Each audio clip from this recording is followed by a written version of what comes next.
Welcome to Ask Giri, the Physio Show. Your host, Giri Srinivasan, registered physiotherapist, Edmonton, Alberta. This is episode 15. We're going to talk about core slings. There are 4 core slings mainly in our body, which helps us with a lot of movements and power production and transfer of force.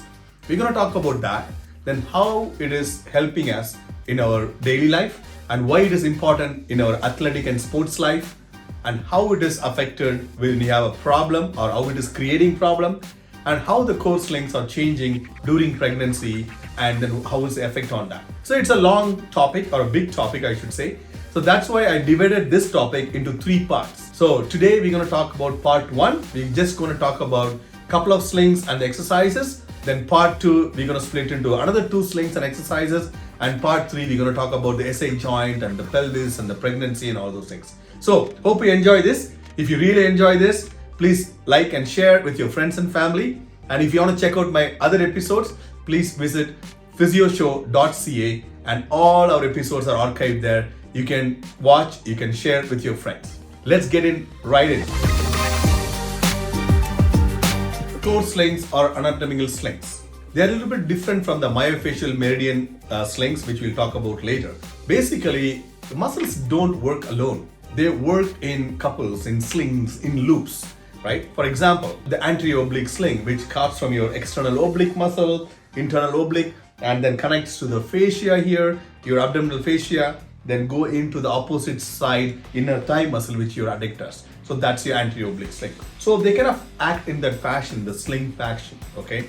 And also remember, brain do not activate single muscles. Brain doesn't say, oh, external oblique, you contract, or adductor, you contract. No, brain activate movement patterns. So when I want to throw a ball like this, it activates the whole pattern, the obliques that transfer the force into the adductors and everything, right? I want you to understand the concept. So if you're still working out in the gym, oh, Mondays I'm going to do biceps and triceps, and Wednesdays I'm going to do my hamstrings and glutes, you are 25-30 years behind. Unless you want to be a bodybuilder, you want to show off each and every muscle to the audience, that's a different story. But you're exercising for health and the well-being, and for your sports and athletic purposes, you cannot do that kind of exercise patterns. You have to do functional patterns, you have to do more movement pattern based exercises. That's why understanding the slings will help you to kind of retrospectively think about how your body is behaving, what you need to work on, okay? And these are very much the functional components of the musculoskeletal system. You can see those 3 guys in that bottom. The first one is the anterior sling. You can see how it's coming from crossing in the front. And the next one is a posterior sling, which is crossing in the back.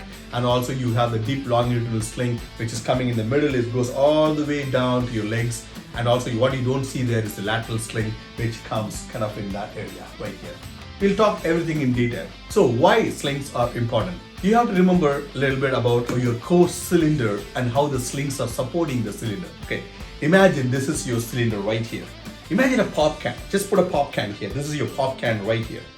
The ceiling of your pop can is a big guy called diaphragm.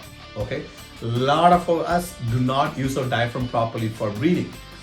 When I assess people here, almost 80% of the people I assess or patients I assess, they're all becoming a heavy chest breathers and using a lot of neck muscles to breathe. They're not using the big diaphragm here.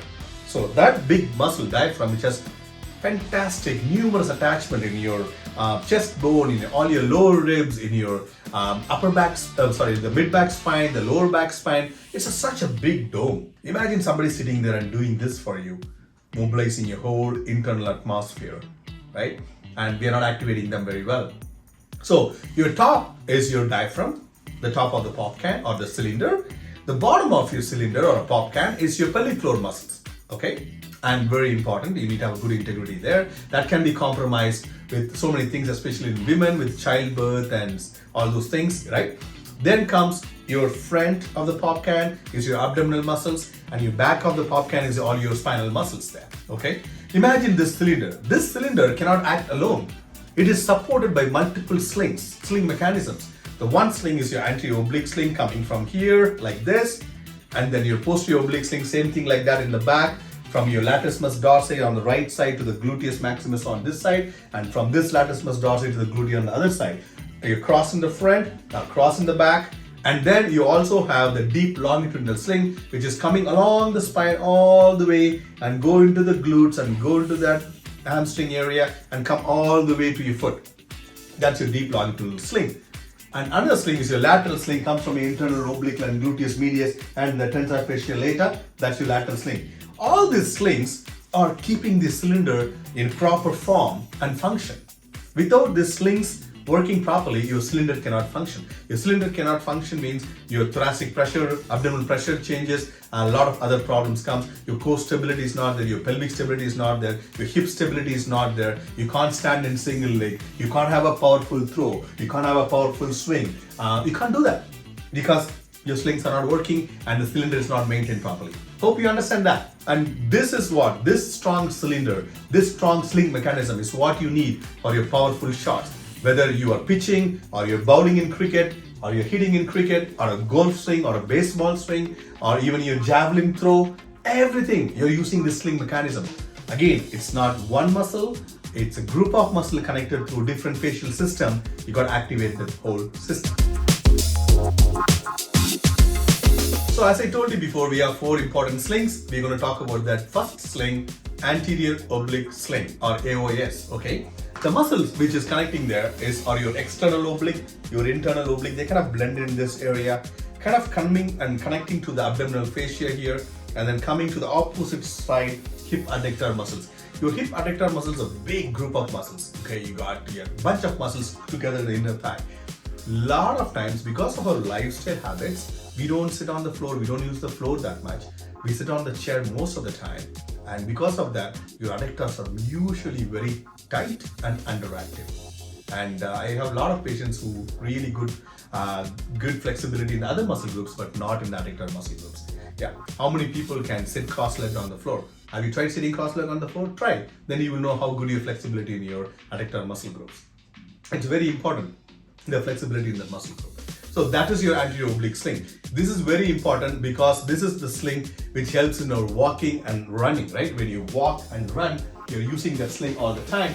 And very importantly, force production and also transformation of the force from the upper body to the lower body and the vice versa. So that transformation happens through that sling. So this is very important in a lot of sports for agility and speed production. And also this sling is very important for your acceleration and deceleration. Okay, both are important. You have to accelerate and also you should be able to stop when they need to. Otherwise, the sports like contact sports like football and other things, ice hockey, it's very hard for you to do that. That's why this sling is very, very important. Okay, and one more thing I want to talk to you about this sling is you have to understand all these slings as a very common keystone. I mean, it's a common bony place where it all attaches to. That's your big guy here, your pelvis. Your pelvis, your right pelvis, left pelvis, the connection between them, tailbone in the back, that whole pelvis is your keystone because most of these slings are attachments in the pelvis. So that's why the pelvic movement and the pelvic health is very important for the proper activation of these slings. So what you're going to see next is how to assess how strong or how weak you are in this anterior oblique sling. And we're going to talk about the exercise progression.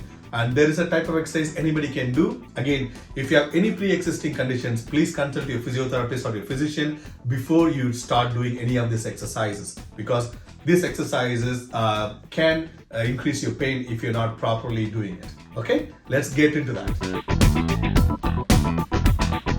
You can quickly assess the strength of the anterior oblique sling by the 1-minute assessment. Just check how the adductors and the obliques are firing. Very simple. You can ask Kyla to bend her knee there, okay? And then ask her like to resist my push here. At the same time, try to come up this way. I'm going to resist her there too.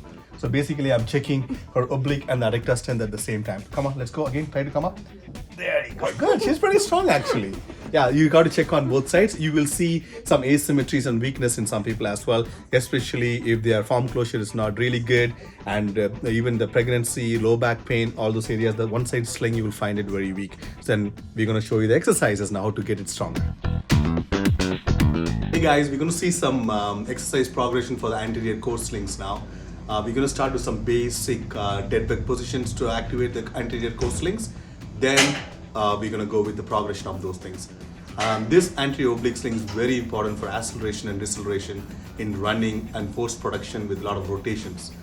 In the sports, it's very helpful in your pitching, bowling, your baseball swings, and also your goal strengths and everything. So Kayla is here, my assistant. She's going to help us. Being a model, I thank you again for helping us.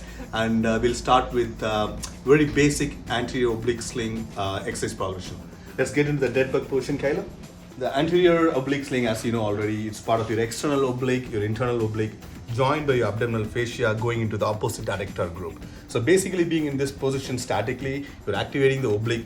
At the same time, you're activating the adductors too, so that the adductors are contracting right now to preventing from your legs from falling outside. So you're just activating it. This is a basic one you can start from. Make sure you breathe nicely and then let it go relax. Maybe you can hold that position for like 10-15 seconds, whatever you're comfortable with. Start with that and then see how you feel. Once you feel comfortable with that, then you can progress to the dead bug movement patterns. You can go to the same position again.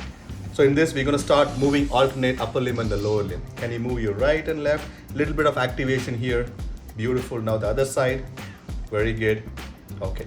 Awesome. Another great exercise for activating the anterior oblique sling is a bear crawl. Come on, let's crawl like a bear. Nice big activation for the adductors and your obliques. Yeah. Good. Thank you, Kayla. And the next progression is we're going to use a tubing or a band on the top, and then we're going to again let her squeeze that ball between her legs, and then she's going to do some oblique patterns with the band. There you go. Beautiful. Nice breathing, and then go alternate. Awesome.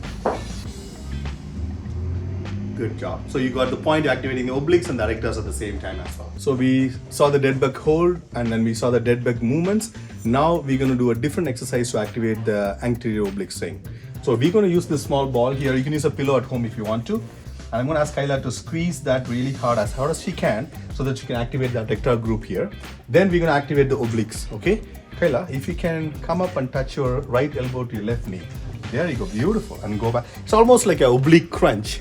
And the other side, beautiful. Relax. Okay? If you have back pain issues, if the flexion is aggravating your back pain, please consult your physiotherapist before you do this exercise. And also, you don't have to come all the way up. You can just initiate the movement and go back, just like that. Yeah. You can also initiate that. It's kind of a low impact on your lower back if you have lower back issues. And thanks, that's good. Okay, now we're going to use some other things for the anterior oblique activation. So we saw some exercises in lying down for anterior oblique sling. Now we are going to standing position because most of our sports activities like pitching and throwing is in standing. So we got to train that way. Here I'm using a steel mace, which is 10-pound steel mace connected to a tubing here. And Kayla is going to show you the exercise called wood chopper. Okay, let's go. Kayla, lunge forward, split stance and chop it. There you go, beautiful. So you see that how that adductors are stabilizing that foot there and she's activating the oblique. And this is the same pattern when you have to throw a ball or swing your bat in baseball, the same pattern you're going to work on that one. So now we saw that wood choppers. Next we're going to do some bottom up exercise. Can you go into the half kneeling position for me? We'll start from bottom. Yeah, bottom up. Yeah, there you go. Another activation, different types of activation for oblique. Good job. So that's another type of exercise you can do. Thank you.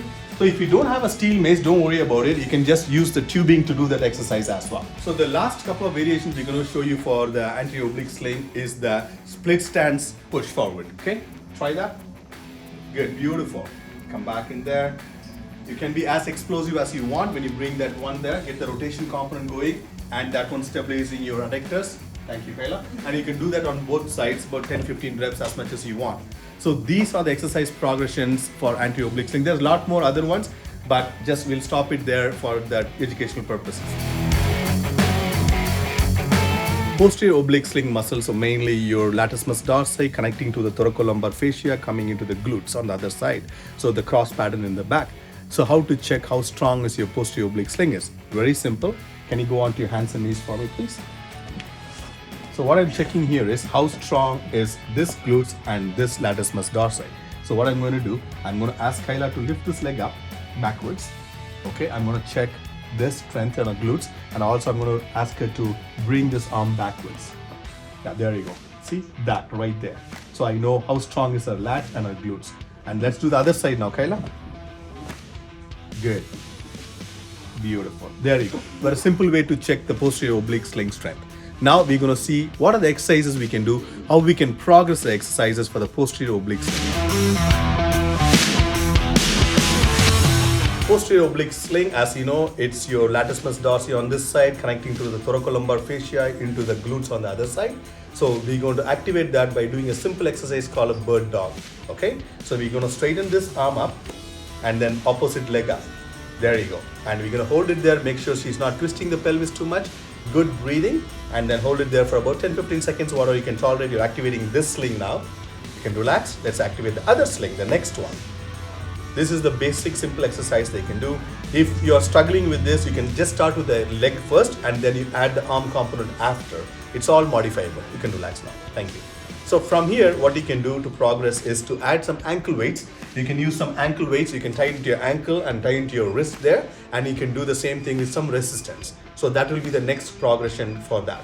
From there, we're going to go to standing. We're going to do some deadlift. So the main function of the posterior oblique sling is a lot of stabilization across the lower back and the SI joint here.